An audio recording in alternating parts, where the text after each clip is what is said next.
We are on session 5, which runs from 1:45 to 2:40. This is Christine Hull. It's for 5th through 12th teachers and administrators. She's going to talk about bringing disciplinary skills to life in our classroom by engaging students in the project where their voice and choice gives their own ownership of their learning. So go ahead, Christine, and let me know when you need help. Okay.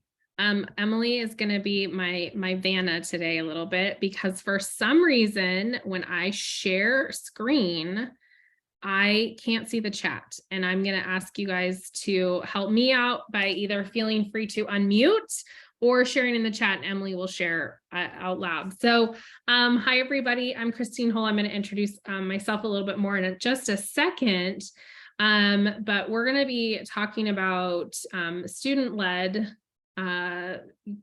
program that's very student-led, and it's near and dear to my heart. It's called National History Day. And the executive director of the National Organization for National History Day likes to say that History Day is more than just a day. It is all year round, because we're always learning about history, and we're always giving students voice and choice. So we're going to do some introductions. We're going to talk about what NHD is. We're going to look at the impact that history has on our lives every day. And then we're going to talk about storytelling, and we're going to see an example project and give you a little minute to dream. So I do have a little signal on each slide that when you see the little chat message bubbles, it means that I want you to communicate. So feel free to unmute. If you are in a situation where like unmuting means that you've got kids in the background or dogs barking, you can just feel free to put it in the chat. Emily will share it out loud, because she, like I said, she's helping me with that today. All right. So I love this quote. It's just exactly how we should be teaching. We need to take history out of the glass case. We can't understand if it's sitting behind a glass case anymore. And that's how history used to be taught. It used to be taught through timelines and memorizing dates and people's names. And it also used to be taught in a way that did not respect multicultural and diverse advancements and contributions from all people.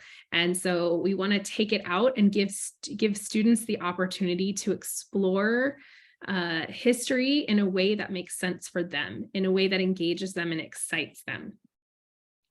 All right, so a little bit more about me. I work for the Nevada Center for Civic Engagement.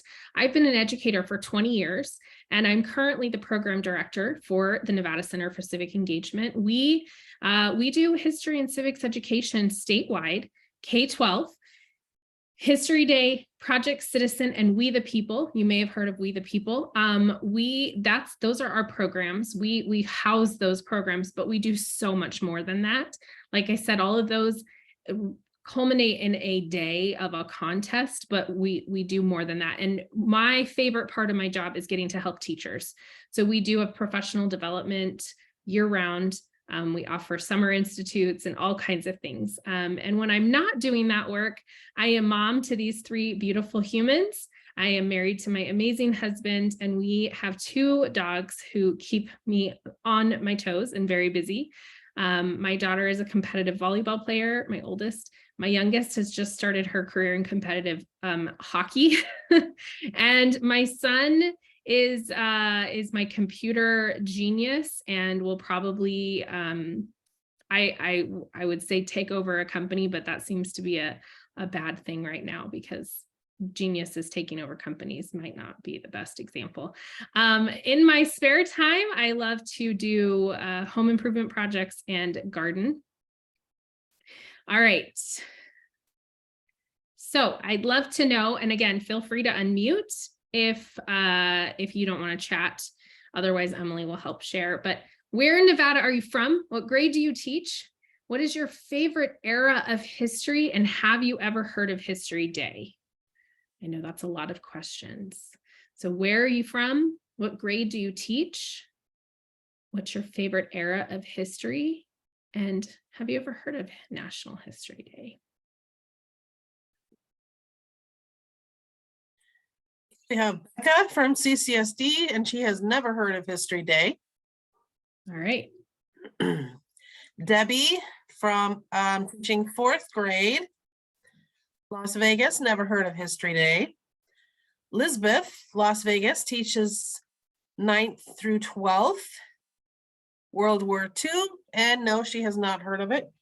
Kara is from Nevada Middle School. She has not heard of it. Trish is from Nye County, 8th grade, post-classical, and no. Okay. Kent Roberts, CCSD, former SS teacher, never heard of History Day. Well, I'm so glad that you're here and you get to hear more about it. Thank you guys for joining us today. Before we even dive into this, I just want to give a huge shout out to every single one of you for being in doing the hard work every single day to educate Nevada's students. It is not often that you are reminded that you are appreciated and you are important. You are really, really important. So thank you for doing this work. Okay, so quickly, this is the elevator pitch. History Day is a way to make history engaging, relevant, and fun. It is a way to encourage students to drive their own learning and inquiry through the National History Day program. It pulls students out of a textbook and allows them to join the conversation. It gives them voice and choice in their learning. It increases engagement. It enhances their research, critical thinking, presentation skills, and more. And just for fun fact, History Day did a big research study a few years ago. And in fact, students who participate in programs like History Day and specifically History Day actually score higher on standardized testing and feel more confident going into the next levels of education because of this work. So if you ever need a kind of like backup for, your administrator to say like, this is why we do this kind of work, that's a really good one. It's called NHD Works, and I'm happy to share that with everybody at the end. I'll upload it in the presentation materials for you. Okay, so History Day hits all of our disciplinary skills. In 2018, the Nevada Academic Content Standards for Social Studies were rolled out. And then we had this little pandemic, so we're all just really getting used to them, right? It's been a minute. And so these 6 areas should be part of our everyday learning, right? Asking kids to question things, to evaluate sources, to find sources, to develop claims with evidence, to communicate their conclusions, but also to critique each other and then to take action with that information, right? We want to be doing that all the time, and History Day allows students to do that. This is, in fact, one of my students' projects on Seneca Falls. And so you can see that this is one of the options is for them to do an exhibit board. So it looks a little bit like science fair. So I often tell people this is science fair, but even better because it's history, right? So History Day teaches all of those skills. It prepares students and it inspires them to understand why they matter in this world, how their little piece is important, right? So that's a big deal. So I showed you the exhibit. That's one of the things students can do. They can do a paper, so they can just write a paper, which is great, historical thinking. They can do a group performance or an individual performance. If you've ever seen a Chautauqua, it's kind of similar, but they can write their own play, essentially. So if you have really creative theatrical students, this is a super cool opportunity. If you have really tech-savvy students, they can create a website or a documentary, which are amazing, and we're going to watch a documentary. Hopefully, if we have enough time. I'm an over-planner, so if we run out of time, I'm sorry. And feel free to ask questions as we go through. Okay, this is going to be another chat opportunity. Are there any words in this definition that make you understand why history matters? What words in this definition tell you why history matters? And if you can't see that, I can read it out loud. Should I read it out loud? Is it small? So the definition of history is the study of past events, particularly in human affairs, the past considered as a whole, the whole series of past events connected to someone or something, an eventful past, A past characterized by a particular thing, a continuous, typically chronological record of important or public events of a particular trend, a historical play, a record kept by a web browser of web pages and other files it has been used to access. So any words in that definition that help you to kind of create an understanding of why history matters.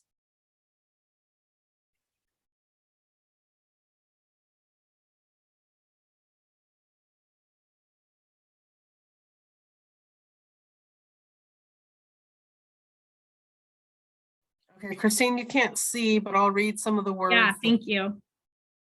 Let's see, let me scroll back. Human affairs, study of past events, the past events, eventful, record of important records, past events, continuous, study of the past Yep. events in human affairs, not just past events, but what it means to me now. Yeah. Yeah, I love those. Those are exactly it, right? So we know that history is really important to study because it's about people. It's about how people interact with each other and engage with each other for good and for bad, right? There's lots of experiences in history where it's not pretty. And sometimes that's really hard to teach. And I think that this is an opportunity for students to make those connections to present and how we can make the world a better place by making those connections and saying, we don't want to repeat that. We don't want to do that again. And if something like that was to happen again, how could we prohibit it from happening? Or how can we make changes so that it doesn't happen again, right? All right. So if you want to share this, you can. But is there something in your past, something that's happened to you that impacted or changed your life? What was the result of that event and how does it affect your decision-making today? This can also be totally personal and just have some wait time to think about it. So this is about the history of you. And sometimes when students are really struggling to connect to history class, to a social studies class, I like to take them into this opportunity to really think about how something maybe impacted them. And this could be a good thing or a bad thing, right? Maybe they moved to a new school and it changed their decision-making because they saw something different happen, or people treated each other differently at this new school.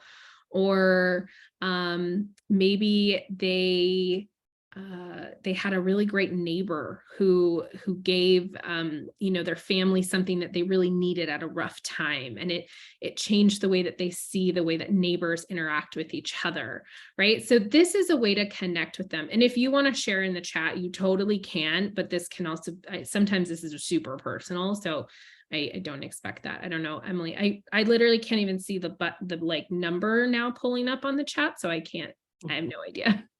There's something that says having children has completely impacted my life. Agree. Yeah. Let's see. Dr. Charlotte Ashford says about 15 years ago, I went through a period of unemployment that caused me to go back to school, and it led me to become a teacher. That's awesome. And so you turned that around and did something different. And I think that's a really impactful way to have students connect to history. And so if they're, as we get a little further into this process, one of the things that's really hard for students that have never been given a lot of choices to help to let them choose a topic is very difficult. I had a student one year who everything in his life revolved around football. He absolutely knew that he was going to be a football player for the rest of his life. And I surely hope that he makes it to the NFL. But even if he doesn't, I have a feeling that football will always be an impactful thing in his life, because it kept him during a time in his life when I think his parents were getting divorced. It kept him from being in a really negative space. It kept him focused and positive. And so everything was about football. And I was like, okay, well, we can't do like the history of football. That doesn't really work as far as this project goes this year. But what could we do? How can we talk about the impact of football? And so he actually wound up doing his project. This is a student who never did anything. I mean, literally all he cared about was football, and he got good grades so that he could stay eligible, and that was it. but he did not care about doing anything in school above and beyond. So his project was on the medical science breakthroughs on the brain because of the helmet. And it was the coolest project because of the topic and because he cared so much about it. And obviously that's not something that we normally talk about in the standards, right? But he used all the skills I'd been teaching him all year in order to make this project. And so I think that's really important to note, is that these are opportunities for our kids to do things that really matter to them too. Okay, so we're going to get into storytelling a little bit. So how many of you know the story arc? How many of you have seen this? You can just, shake your head. Basically, every book and every movie uses the story arc, right? So we've got like some buildup. We've got this point where things make a turn. And then there's some very climactic, experience. Maybe if it's like a romance novel, the couple breaks up, or if it's a thriller, somebody like you start to figure out who the killer is or something like that, right? And then the end is where the story changes, right? That the world changes after the story, right? Everything changes. Something happens to like wrap it all up. Well, that is the exact same process that we use to teach history. We want to teach it through this story arc. And we often don't think of it like that because we were all taught to teach through a timeline. But teaching through storytelling is actually a much more powerful tool. And that's what History Day teaches you to do. In fact, over 50% of all movies use the exact same plot. Did you know that? Fun fact. Think about it. Think about a movie you've seen lately. Did it feel familiar or was it predictable? My husband will tell you that 100% of all Hallmark Christmas movies use the exact same plot. I've actually gotten to the point where like I can't watch them all anymore because they're really all the same. Like, I don't know. I'm just like, okay, I'm done with these. And now there's like more channels that are all doing the same plot. They're all the same story, right? Okay. So here's another thinking moment. What is a movie that you've seen recently? Was there anything that stood out to you? Maybe something you didn't like about it? Or did it feel familiar? What's a movie that you've seen recently? I have not been to the movie theater in a really long time because my family likes to go see movies I don't like to see, so I don't go with them. I make my husband take my kids.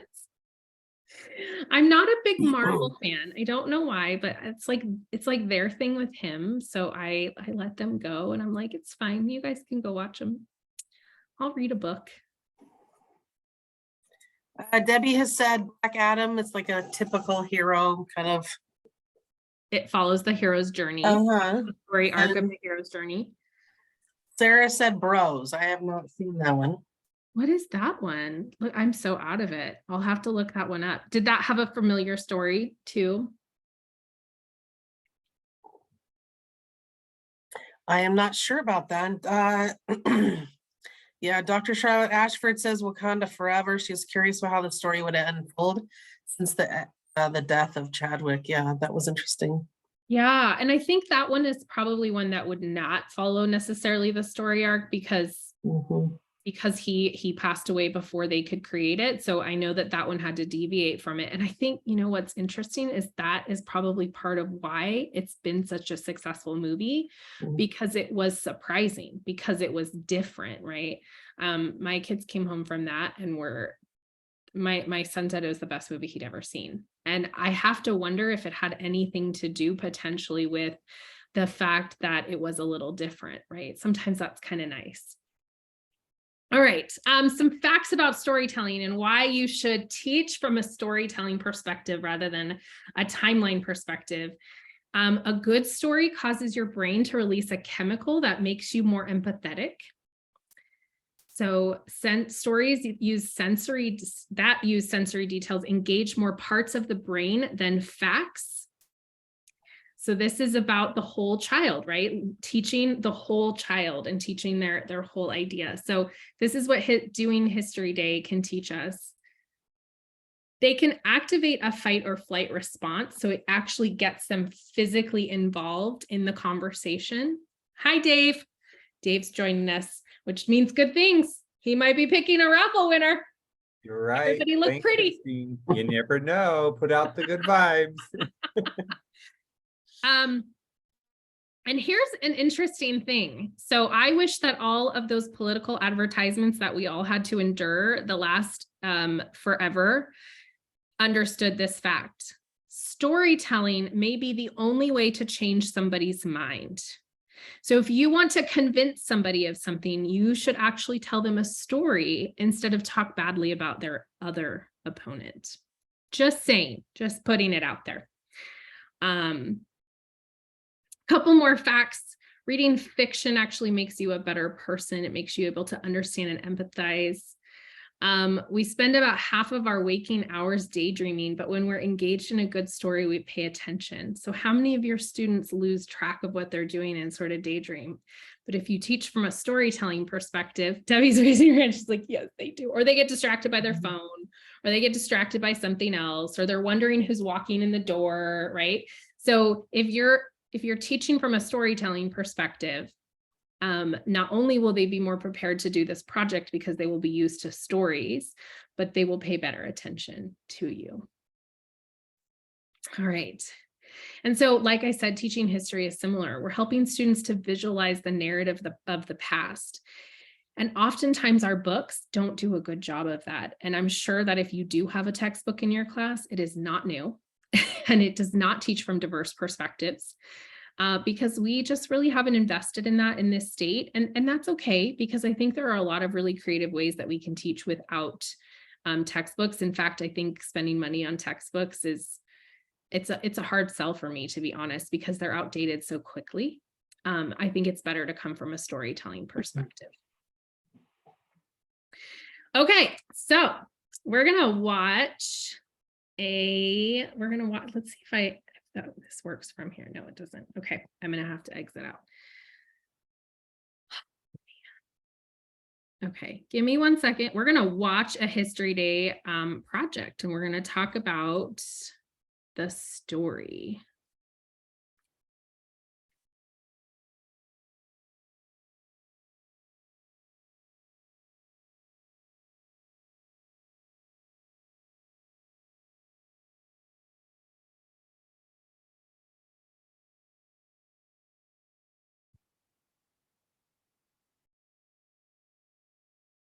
Maybe. Hang on, it's not pulling up for me. I'm sorry, guys.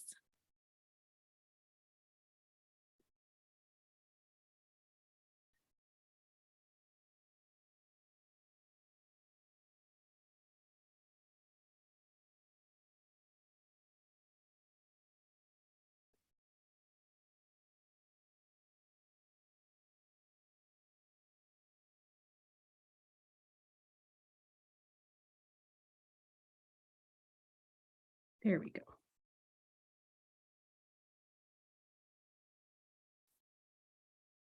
Okay. Okay, can you see that info? Oh, I forgot to share my sound. Hang tight. Gosh. Share sound, and you weren't going to be able to hear it.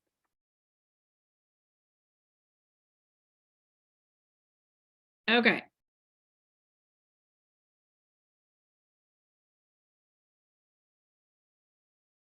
Can we see it? We can see it. Okay. We can see it, but we can't hear anything World yet. War I was There we supposed go. to be the war to end all wars. However, a Second World War soon followed just a couple decades later. During the Second World War, the Navajo Nation code talkers played a big part in creating a code based on their native language that would help conclude the war. This code was created and the enemy could not decipher it. The Navajo are the most well-known of the code talkers during the World Wars. However, they were not the first.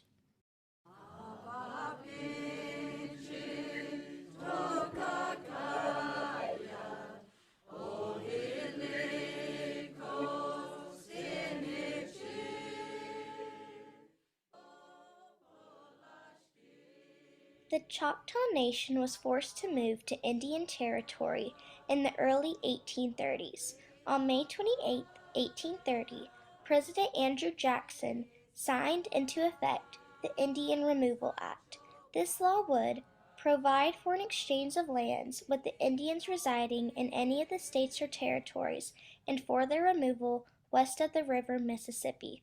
The Choctaws, then residing in Mississippi, signed the Treaty of Dancing Rabbit Creek, assuring them land in the new territory they called Oklahoma, or Red People in Choctaw.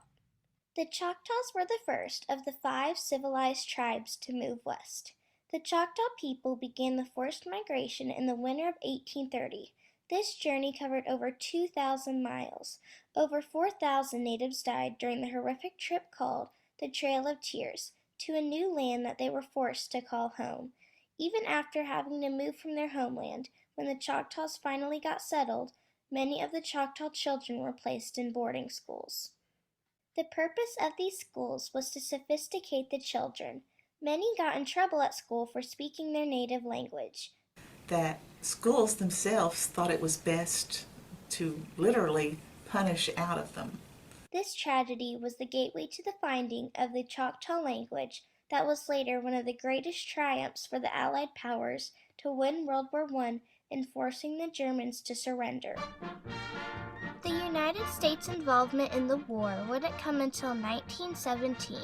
At that time, in southeast Oklahoma, 19 Choctaw men volunteered for the U.S. Army. The Choctaw men were recruited into the 36th Division. This division was made up of men from Oklahoma and Texas. They were given brief training at Camp Bowie before they were transported to the Western Front in France in October 1918. While on the Western Front, the Choctaw soldiers and the many other soldiers of the war suffered terrible conditions. So they endured cold weather. They endured lack of food and water. There was a period of time that's documented that they did not get water, but their commanding officer sent cans of tomato juice to them to drink the juice off the tomatoes instead of water. And they were thirsty, so they were glad to have it. Communication was mainly by radio or telephone at the time, and the Germans were able to decipher every secret message passed between Allied forces. Also, the cryptographs had to be encoded, transmitted, and then decoded. This took time. The Choctaw language, still forbidden to be spoken in boarding schools, was not just found out by the U.S. government by accident. It was found by chance. Many accounts tell of the story of a U.S. soldier accidentally overhearing 2 Choctaw men having a conversation. While the soldier asked what language they were speaking, they merely said they were speaking their own. With this chance encounter, the groundwork was in place for creating a code that the Allied forces would use to win the war. The Choctaw soldiers were immediately rounded up and commissioned in creating a code. While the Choctaw language was by itself a new code the Germans had never heard before, they created another code to go within that. For example, the military term machine gun was called Little Gun Shoot Fast and then transmitted into the Choctaw language. Many of the military terms were also created in this same way.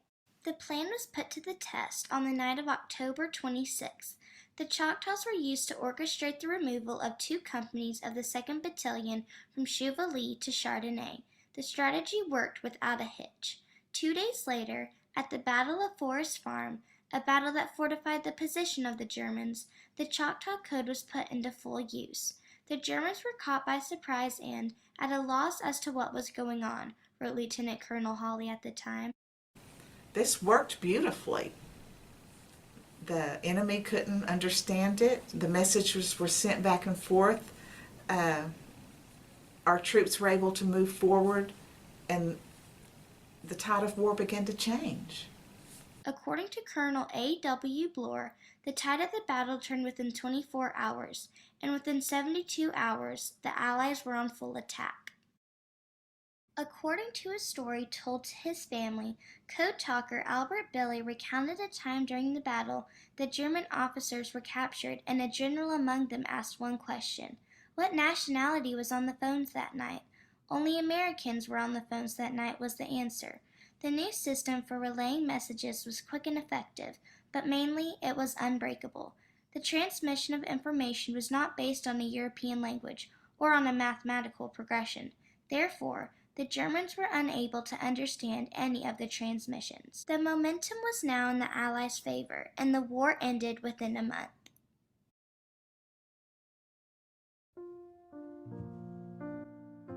With the war ended, the living returned to their lives back home. For the Choctaw Telephone Warriors, life back in southeast Oklahoma would learn little about their exploits during the Great War. Many of them seldom talked about what they did. They returned heroes, but without a hero's welcome, Representative Ron Kind of Wisconsin would later say, during a ceremony honoring all the Native American code talkers. Unfortunately, many of the honors and recognitions for the code talkers came after their deaths. The first time that the Choctaw code talkers were formally acknowledged was at the Choctaw Nation Labor Day Festival in September 1986. Then, Chief Hollis Roberts bestowed upon the families of the code talkers the Choctaw Nation Medal of Valor. 3 years later, the French government would award the Choctaw Nation code talkers the Chevalier de Laurier National du Merit, Knight of the National Order of Merit, at a ceremony in Oklahoma City on November 3, 1989. This honor is one of the highest honors given by the French government in recognition for distinguished military achievements. Finally, with the passage of the Code Talkers Recognition Act of 2008, the Choctaw Code Talkers, along with 32 other tribes, received the Congressional Gold Medals for their bravery and valor in World War I and II on November 20th, 2013. The Congressional Gold Medal is the highest honor that can be given to a civilian. At the ceremony, the Senate Majority Leader Harry Reid stated, "And in this nation's hour of greatest need, these same Native American languages prove to have great value indeed." The United States government turned to a people and a language they had tried to eradicate. The road from tragedy to triumph is one that is well known to the Choctaw people. It started with the Trail of Tears, people forced from their native land to a new home only to flourish in the following century. It continued with men who were punished for speaking their native tongue and volunteered to fight for a country that did not consider them equal, only to rise to the occasion and help not only the United States, but the world triumph over tyranny.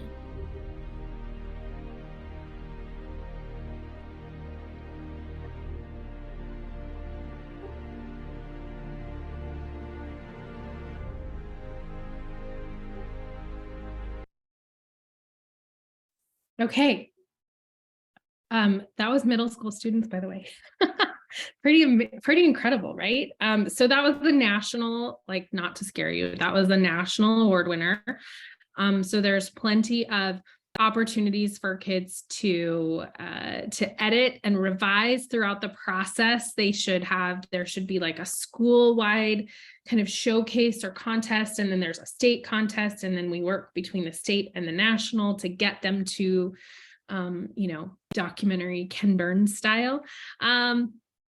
But there's a lot of options there. So before I share screen again, since I can see you all and I can see the chat now, and I get back to my presentation, I would love to know what your thoughts were on that. What did you see in that documentary? What did you like? What maybe stood out to you? What could you see this as a benefit for your students to do a process like this? Obviously, it would be on any topic they want. And you notice that they use the words triumph and tragedy a lot. There's a theme for History Day every year. Like this year's theme is Frontiers in History. So you want to align it to the theme, which is a skill, an important skill.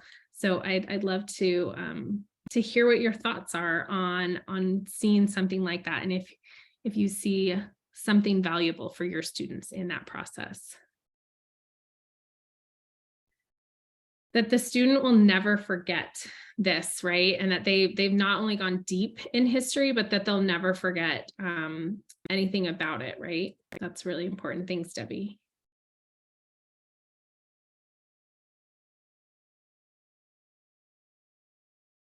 Any other thoughts? Is this something that you would love for your students to be able to do?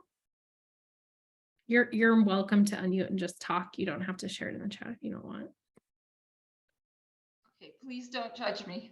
Oh. I'm mostly math and science, and Yeah. I have to teach social studies to my homeroom class because I partner teach, and I hate teaching it because it is so depressing. Like there's nothing, it's just a depressing subject to me. I cry. I let my students know at the beginning of the year, I'm like, listen, I have to teach you this. This is, but just so you know, I get emotional because unfortunately for me, our history is not the best here in the United States. And unfortunately, that's what I have to teach them. I'm 5th grade, so it's a lot of the Great American Challenge. It's a lot of the American history, which unfortunately we do not have the best history. We have situations like this where people were underappreciated and people were segregated. And it makes my skin crawl. So it's very difficult to teach. And I think that something like this might maybe get them more thinking on their own, because we do have new textbooks actually at my school. We're very fortunate to have that, but I'm not a fan of the textbooks. So I'm not opposed to like going outside of the text. But is this open to 5th graders, or is this just okay? So nationally, it is not open to 5th graders, but statewide, though, we are looking to add a state level 4th and 5th grade category. Yeah. And a lot of states they call it a youth division. So they wouldn't necessarily get to go on to DC. And I think that's coming. I think that the national organization is looking at that because there are a lot of 4th and 5th grade teachers asking for it. But yes, absolutely. My goal is to do that. And it can absolutely be done at a school level. And then hopefully we'll be able to have a state showcase depending on schools that want to participate in it. But we can get judges, so to speak, people from the community to come in and talk to the kids about their project. And I want to just quickly address the idea of the depressing history. And it's really easy to come from a place of, gosh, we've messed up a lot. We've messed up a lot in our history. And but I think that's one of the things I love about History Day is that it encourages a long-term and a short-term impact for the students to figure out what that impact is. And that's where the positivity can come in, right? So the example that we just saw, right? So they showed how there was a tragedy, but they triumphed over that tragedy. And maybe the end of the story isn't always great, right? But there's good in every story, and there's things to teach about that are good. So I do think that this encourages that positive impact. It shows that, but I think it also it allows kids to be real and to say, man, this was terrible. Like, why did we just move thousands of people and then force them not to use their language? That's terrible. Why would we do that? And it gives them a chance to question that and say, is that something that we should be doing? What can we do better when we have a situation like that? Hopefully we never have a situation like that.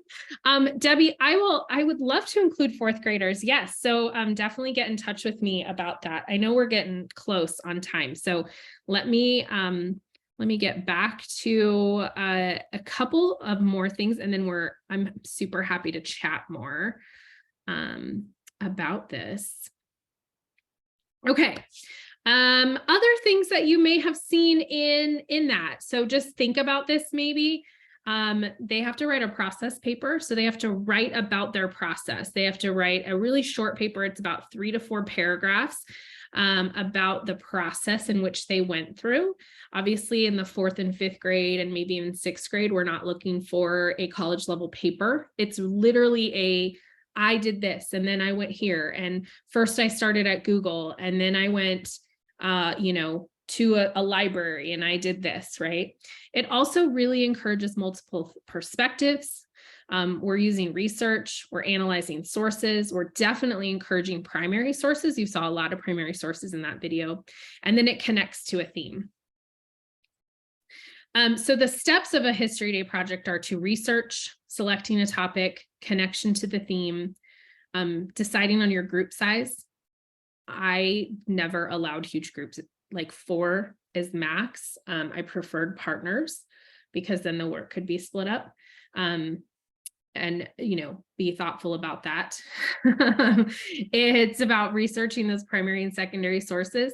And listen, you know what? They're probably all going to go to Wikipedia first. There's nothing wrong with Wikipedia to start with, but tell them that can't be their only source, right? I mean, teach them. This is a great learning opportunity to say, yeah, so Wikipedia's like a place to start. But if you scroll all the way to the bottom of a Wikipedia page, there's a bibliography. Let's learn about how we find sources, right? Like Wikipedia is not, it's a tertiary source is what we call it. And so we don't want to use that as our main source, right? So then we want to analyze it by creating a thesis statement and making that connection to the theme, interpreting that connection.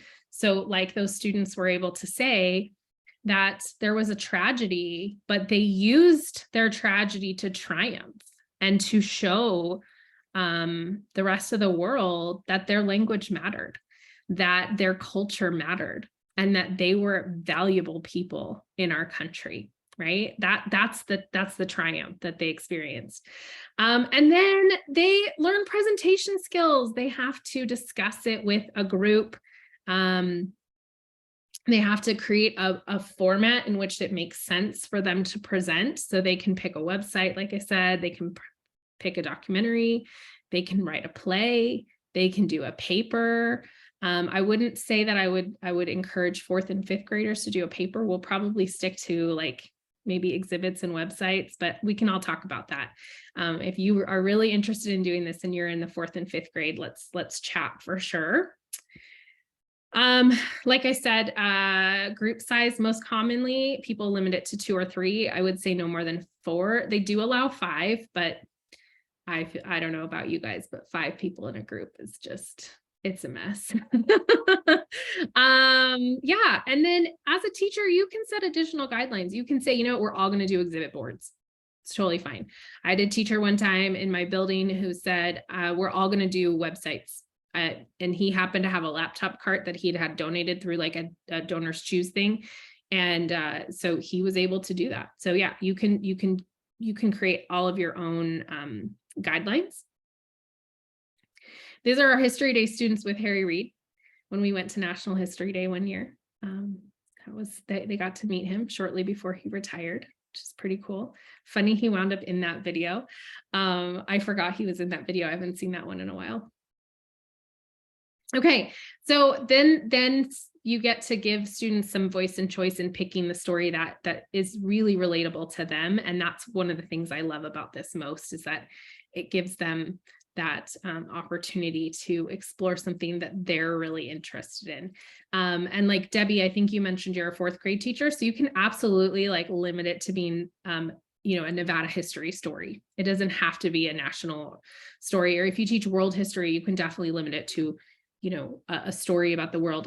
Ancient Civ is a little bit more difficult to find primary sources. So, all right. I think we're getting close, Emily. Yeah. Are we getting, yes. Okay. All right. So a few minutes. You're good. You're fine. All of the information is on our website. So if you search nvcce.org, the Nevada Center for Civic Engagement, there's a whole bunch of information on History Day, but I also have all my presentation materials on our presentation materials page, which, let's see, can you still see the screen? Can you see our website now? Okay, good. Sometimes when you change screens and when you're sharing, it doesn't work. So anyway, here's all of the History Day stuff. Here's the student workbook. This is like a PDF of a student workbook that I use. A worksheet for choosing a topic, and a game plan printout. So like creating your own game plan. And then today's presentation is right here in a PDF. And then there's also a whole bunch of information. There's like all the things you need to know here. So and the timeline's right there somewhere. There is a timeline, yeah, on the teacher page for how to incorporate it. Honestly, most teachers don't start until January. Yeah. So how do you do it? Here's your timeline ideas. This kind of stuff. Okay, I'll stop share so I can see the chat. So our website is nvcce.org and my email address is chole@nvcce.org. And if you lose that, you can contact Janie at the state and she can get you in touch with me. She knows all the ways to contact me. But I would love to see you all do History Day this year.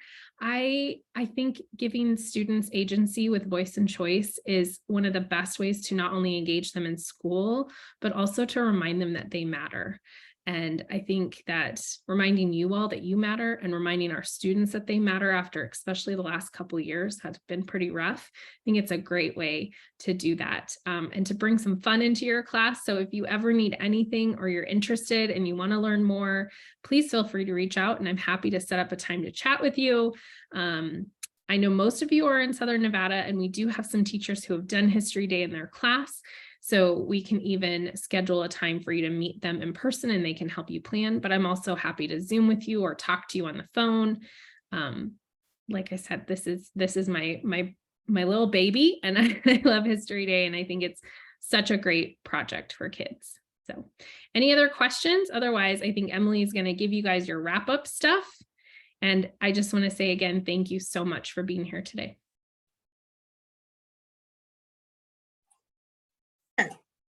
So I'm sending out. Wait, you muted yourself somehow, Emily. There we go. I clicked so many. Wait. You did it again.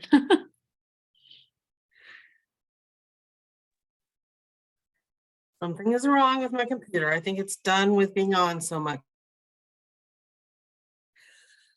Yeah, it did it again. Stinking computer. Can you hear me? Yes. Okay, I better talk fast. Here is the session survey for session 5, room 21. And when Dave popped in, he picked Dr. Charlotte Ashford as our civics. I think there's some text that you'll be getting an email. So that's our winner for this. I put our attendance in there earlier. So you need to do the attendance and the session survey for this session 5. The next class starts at 2:45. So you can stay here and ask Christine any questions. If not, as soon as you do your session survey and if you did your attendance, you are free to go to your next class at 2:45. Thank you again, everybody. And I'm here for the next session, so I'm just sticking around. So if you've got questions, feel free to stay.